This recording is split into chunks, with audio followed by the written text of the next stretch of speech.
My hands were trembling as I stood in that bookstore, staring at the glossy cover of what should have been my debut novel. The title gleamed under the fluorescent lights, "The Bonds We Forge."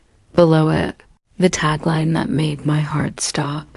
"The bonds we forge can break us or remake us." And there, in elegant script, the author's name, Vivian Matthews, my former best friend. My literary betrayer. I picked up the book with shaking fingers and read the back cover. Every plot point, every character arc, every emotional beat, it was all there. My story, the one I'd poured my heart into during those late-night writing sessions, the one I'd shared with Vivian in confidence, believing she was my collaborator and friend.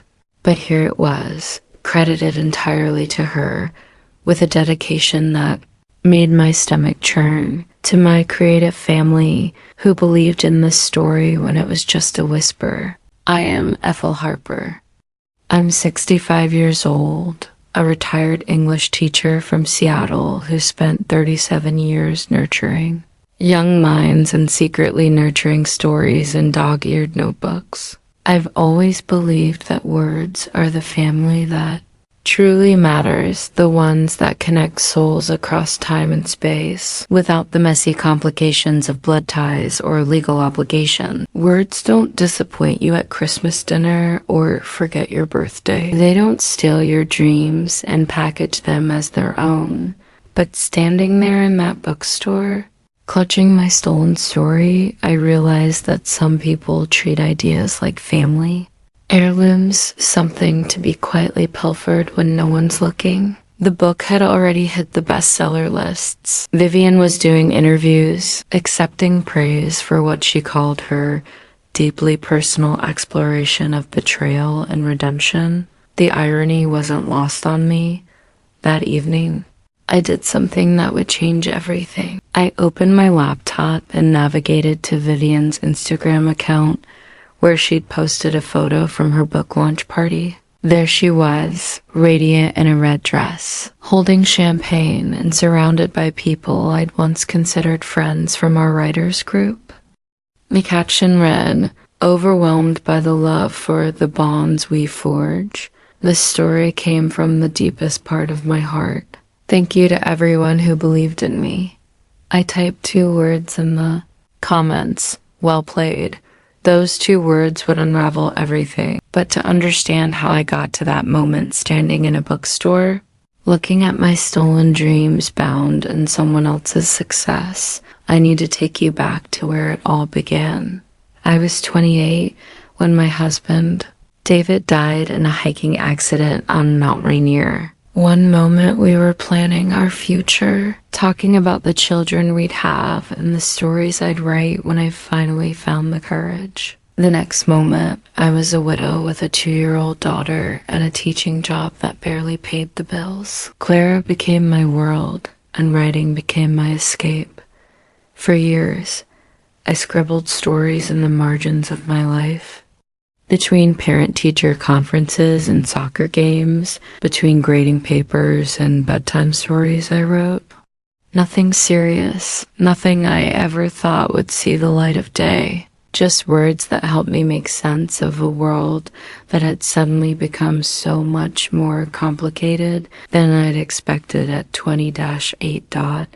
When Clara left for college, the house felt too quiet. The empty nest syndrome hit me harder than I'd anticipated. That's when I saw the flyer at the local coffee shop, writers group seeking new members, all levels welcome. It was printed on cheerful yellow paper with little ink splotches that were probably supposed to look artistic, but mostly looked like someone had sneezed on it.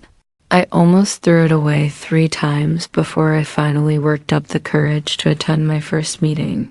It was held in the back room of Grind Coffee, a place that smelled like espresso and unfulfilled dreams. There were 7 of us that first night, an eclectic mix of hopeful novelists, frustrated poets, and people who just liked the idea of being writers more than the actual writing part.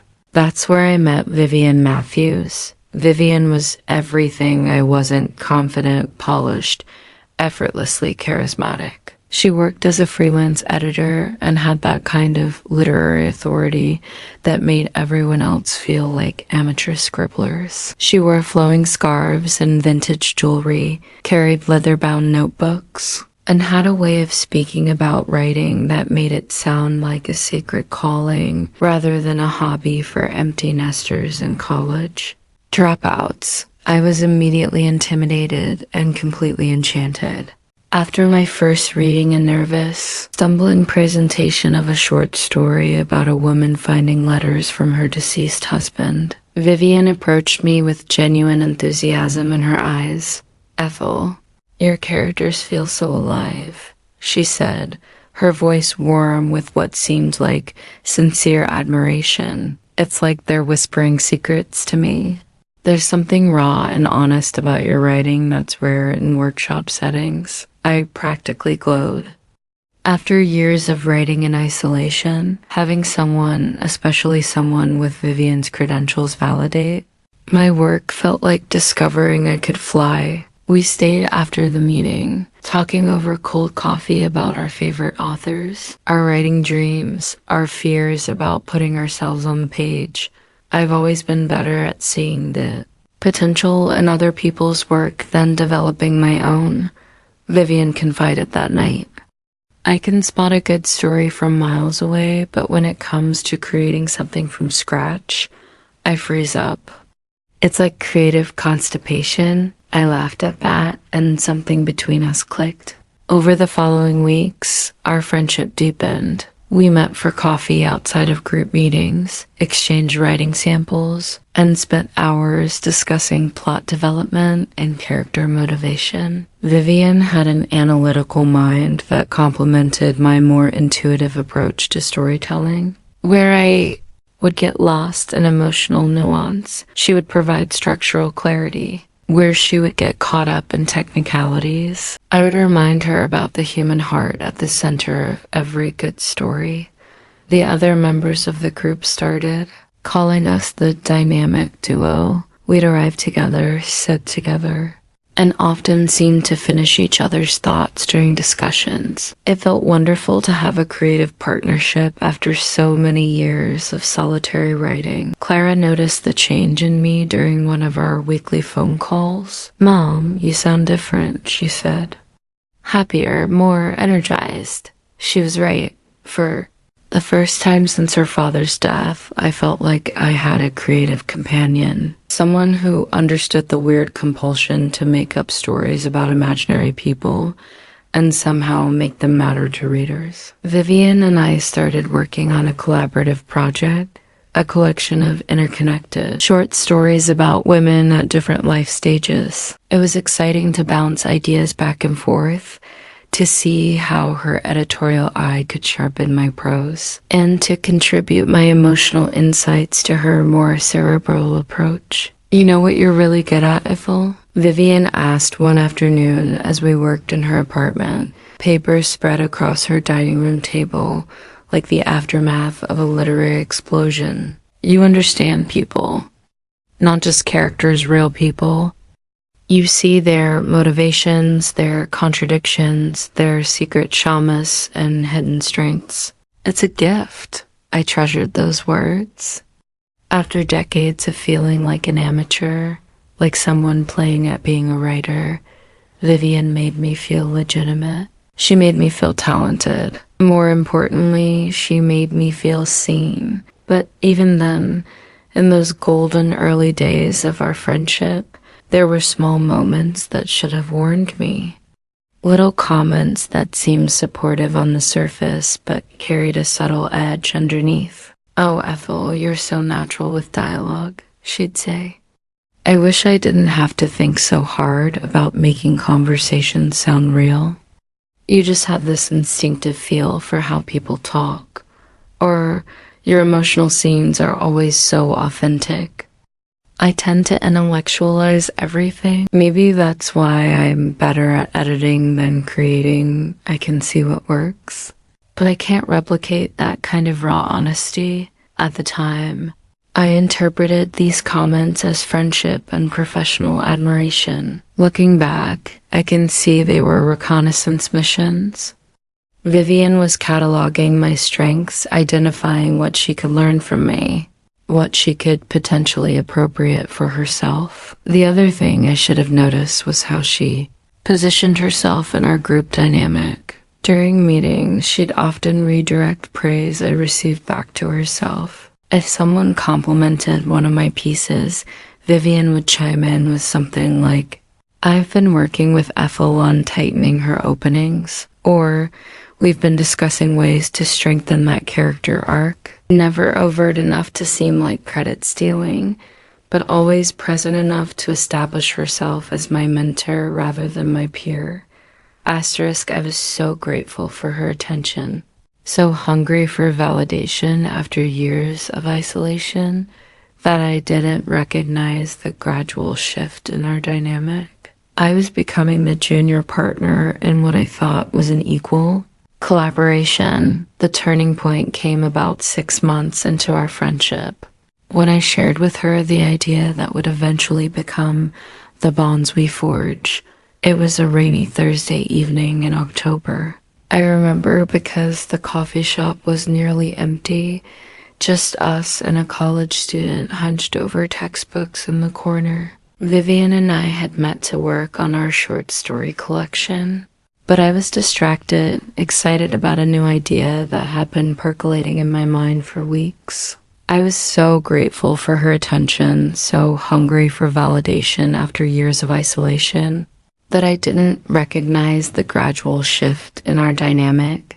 I was becoming the junior partner in what I thought was an equal collaboration. The turning point came about 6 months into our friendship, when I shared with her the idea that would eventually become the bonds we forge. It was a rainy Thursday evening in October. I remember because the coffee shop was nearly empty, just US and a college student hunched over textbooks in the corner. Vivian and I had met to work on our short story collection, but I was distracted, excited about a new idea that had been percolating in my mind for weeks.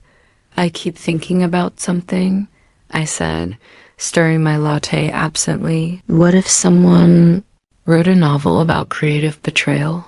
Like, what happens when the person you trust most in your artistic life steals your work and passes it off as their own?" Vivian looked up from her notebook, suddenly interested. "That's intriguing. Personal experience?" No, I laughed. "Just something I've been mulling over. I mean, we share so much in our group ideas, feedback, encouragement. What if someone took advantage of that trust? What would that do to a person?" I started outlining my vision: a middle-aged woman, recently divorced, who joins a writer's group to rebuild her confidence. She develops a close friendship with another member, shares her deepest creative dreams, only to have them stolen and published by her supposed friend. But instead of just being a victim story, it would be about her journey to reclaim her voice and her work. The protagonist wouldn't just get revenge, I explained, warming to the theme. She'd discover that the betrayal, awful as it was, freed her to write more authentically than she ever had before. She'd realized that having her words stolen taught her which words were truly hers. Vivian was taking notes, nodding enthusiastically. Ethel, Mrs. Brilliant. The meta layers alone a story about stolen stories, and the emotional complexity of having your creative partner become your creative enemy. Have you thought about the structure? I had. I've been sketching out chapters in my head during my commute, developing character profiles during lunch breaks. I shared it all with her: the protagonist's backstory, the antagonist's motivation, the supporting characters who would either enable the betrayal or help the protagonist fight back. "What about the climax?" Vivian asked. "How does she prove the work was stolen?" I'd thought about that too. Digital evidence, emails, draft timestamps, workshop notes, but also something more poetic, Maybe she writes a better version of her own story, something that proves her authorship through its authenticity and emotional depth. We talked for hours that night, developing plot points and exploring character arcs. Vivian asked probing questions that helped me refine my ideas. She suggested narrative techniques and structural approaches that would strengthen the story. It felt like true collaboration, like we were building something together that neither of us could create alone. This could be your breakout novel, Ethel, she said as we gathered our papers to leave. It has commercial appeal but literary depth. The theme is universal. Everyone's afraid of being betrayed by someone they trust, but the writing world setting makes it feel fresh. I went home that night energized and inspired. Over the next few weeks, I developed the idea further, creating detailed character sketches, outlining major scenes, and even writing the opening chapter.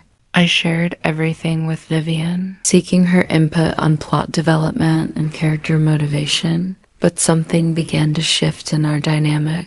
In group meetings, when I'd mentioned working on my novel, Vivian would chime in with suggestions that sounded less like collaboration and more like direction. Ethel, darling, that's a sweet concept, but let's think about marketability, she said during one meeting.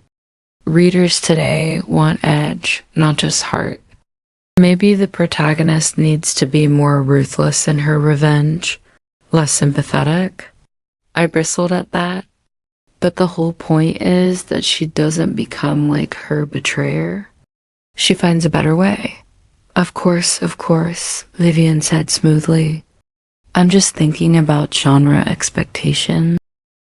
Readers of literary thrillers want a certain level of satisfaction.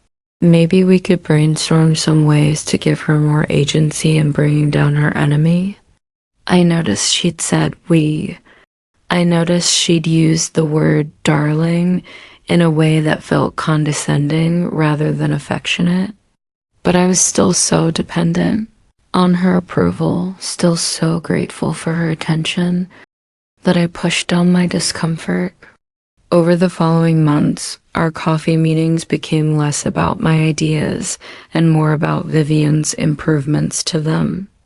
She'd suggest changes that moved away from my original vision, making the protagonist younger and more glamorous, adding romantic subplots that felt forced, turning the thoughtful exploration of creative betrayal into something more sensational and revenge-focused. Trust me, Ethel, she'd say when I expressed hesitation about her suggestions. I have my finger on the pulse of the market. I know what agents and editors are looking for right now. I started keeping 2 versions of my story, the one I discussed, with Vivian incorporating her suggestions, and the one I wrote in private, staying true to my original vision. Looking back, that instinct to hide my real work from my supposed collaborator should have been a massive red flag. But I told myself I was just being precious about my artistic vision. I convinced myself that Vivian's market knowledge would make my story stronger, even if it made me uncomfortable. The real warning sign came when she started talking about the story differently in group settings. The novel Ethel and I are developing, she'd say. Or, in our book, we're exploring themes of trust and betrayal in creative communities. Other group members started referring to it as Ethel and Vivian's project, and eventually, just Vivian's book, since she did most of the talking about it in meetings. I should have spoken up. I should have corrected the record, established clear boundaries, protected my intellectual property. But I was still that insecure widow who'd stumbled into a writer's group looking for community and validation. I was still so grateful to have a friend who took my writing seriously, but I couldn't bear the thought of jeopardizing that relationship. Besides, I told myself it was still my story. I was still the one writing it. Vivian was just helping me make it better, more marketable. What could go wrong? Everything, as it turned out. Absolutely everything. The first crack appeared when Vivian introduced Alex to our writers group. She'd mentioned her new partner before, a freelance journalist who specialized in arts and culture writing, but I hadn't expected her to invite him to join our creative circle. Alex brings such a fresh perspective. Vivian announced at the beginning of what would be our last normal meeting. He's got experience with the publishing industry that could benefit all of. Youth Alex was charming in an understated way, tall, soft-spoken, with the kind of wire-rimmed glasses that suggested intelligence and the kind of careful beard that suggested he put thought into his appearance without being vain about it. He complimented everyone's work generously, asked thoughtful questions, and seemed genuinely interested in supporting emerging writers. I liked him immediately, which made what happened next so much more devastating. Within a few weeks, Alex had become Vivian's ally in reshaping my novel. Where her suggestions had been individual opinions I could accept or reject, their combined feedback felt like overwhelming consensus. They would arrive at group meetings having clearly discussed my work beforehand, presenting a united front of constructive criticism that always pushed the story further from my original vision. Ethel, dear, Alex and I were talking about your opening chapter. Vivian would begin, and I'd know I was about to be outnumbered. We think the protagonist needs to be more proactive from the beginning. More agency, you know? Alex would nod seriously. In journalism, we call it the so what test. Why should readers care about this character? What makes her situation unique enough to sustain a full novel? Their questions weren't wrong, exactly. They were the kinds of challenges any serious writer should be willing to engage with. But they came from a place that felt less like collaboration and more like interrogation. I started to feel like a student being graded rather than a peer being consulted.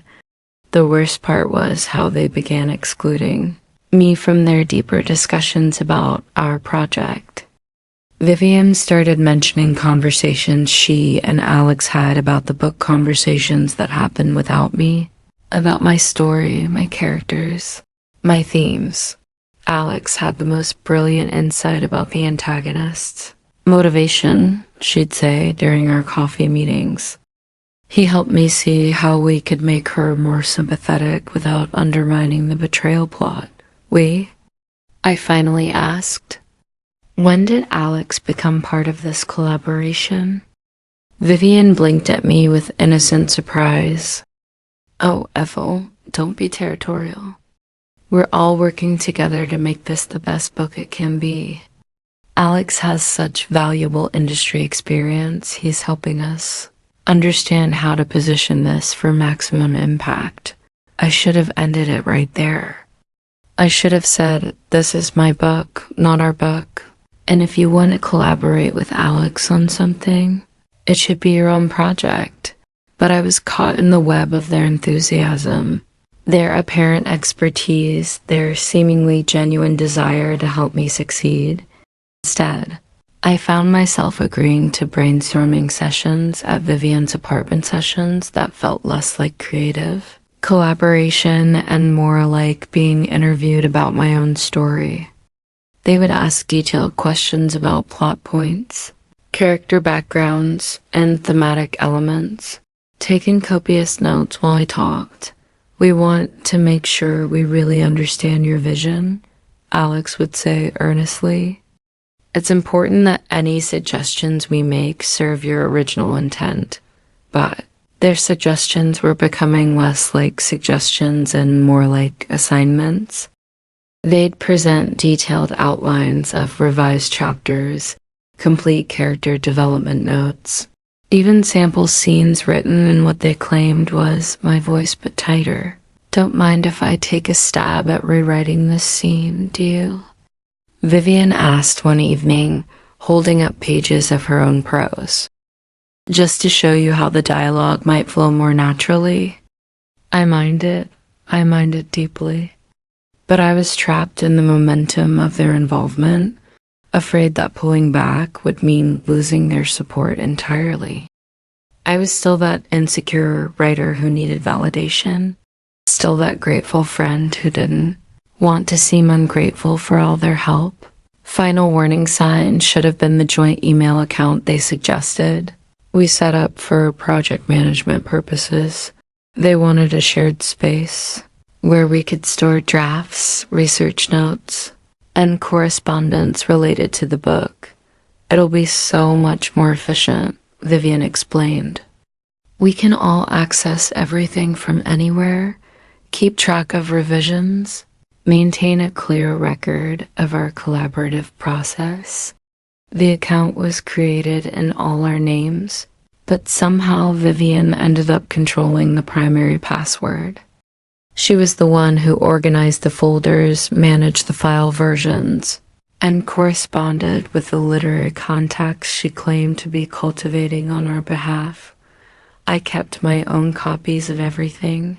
Of course, I wasn't completely naive, but I also found myself increasingly dependent on their version of events, their interpretation of our progress, their assessment of what the book needed.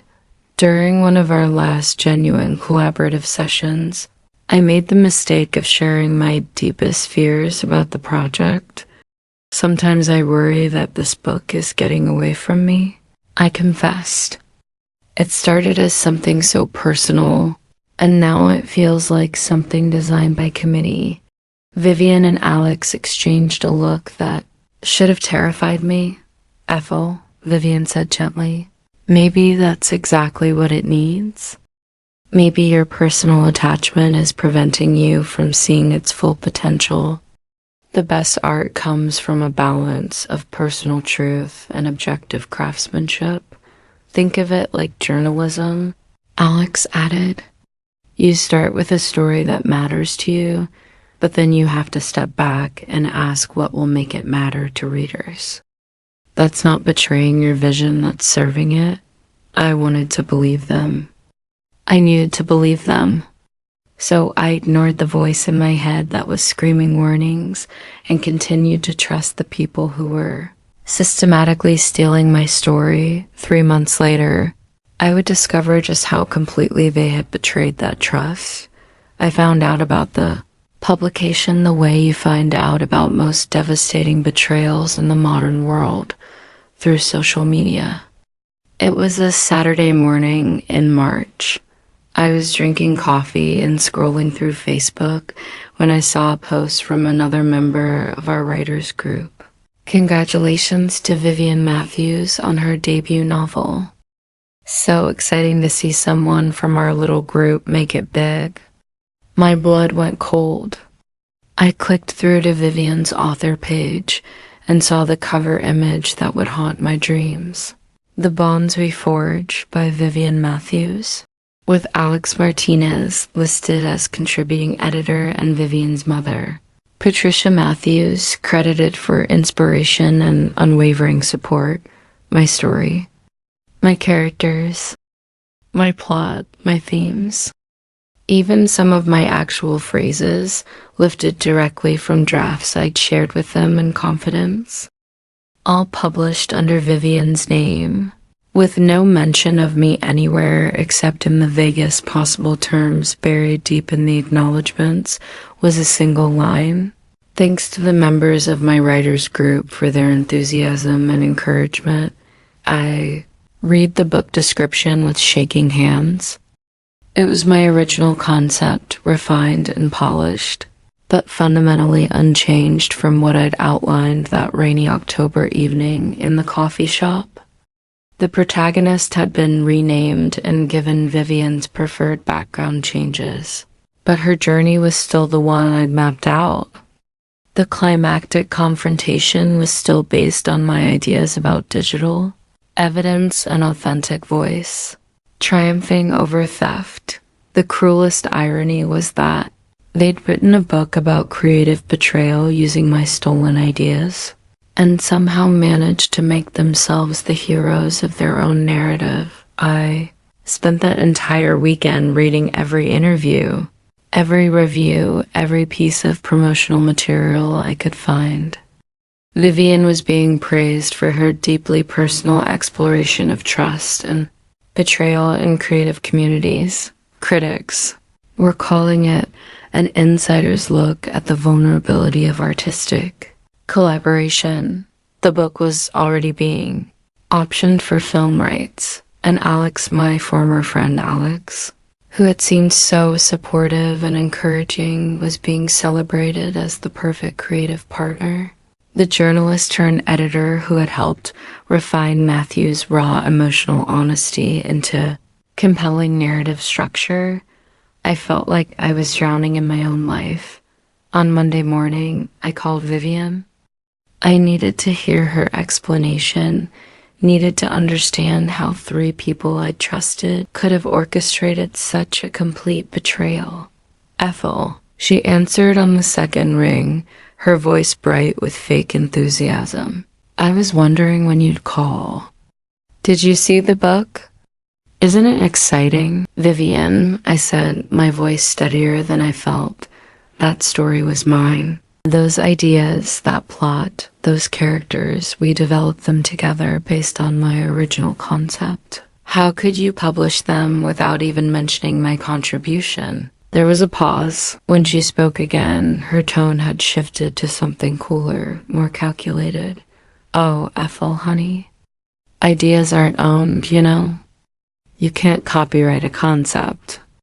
And honestly, what we published is so far evolved from those early brainstorming sessions that it's really become something entirely different. Weren't just brainstorming sessions, I said, anger finally breaking through my shock. Those were my detailed outlines, my character backgrounds, my thematic exploration. You have my files, Vivian. You have documentation of everything I created. I have documentation of our collaborative process, she corrected, which shows how all 3 of us contributed to developing this story into something publishable. You should be proud, Ethel. Your initial spark helped create something really beautiful. My initial spark? I couldn't believe what I was hearing. Vivian, I wrote the first 3 chapters. I created the character profiles. I outlined the entire plot structure. This wasn't a spark. This was a fully developed concept that I shared with you because I trusted you. Asterisk. And we helped you see what that concept could become, she said smoothly. Look, I understand you're feeling left out, but the reality is that the book we published bears very little resemblance to those early drafts you were working on. Alex and I put in months of work restructuring, rewriting, and refining. We turned your sweet little story about betrayal into something with real commercial and literary potential. I was quiet for a long moment, processing the audacity of her response. She wasn't even pretending to feel guilty. She was actually trying to make me feel grateful. Those late-night phone calls where I talked through every plot point. I said, finally,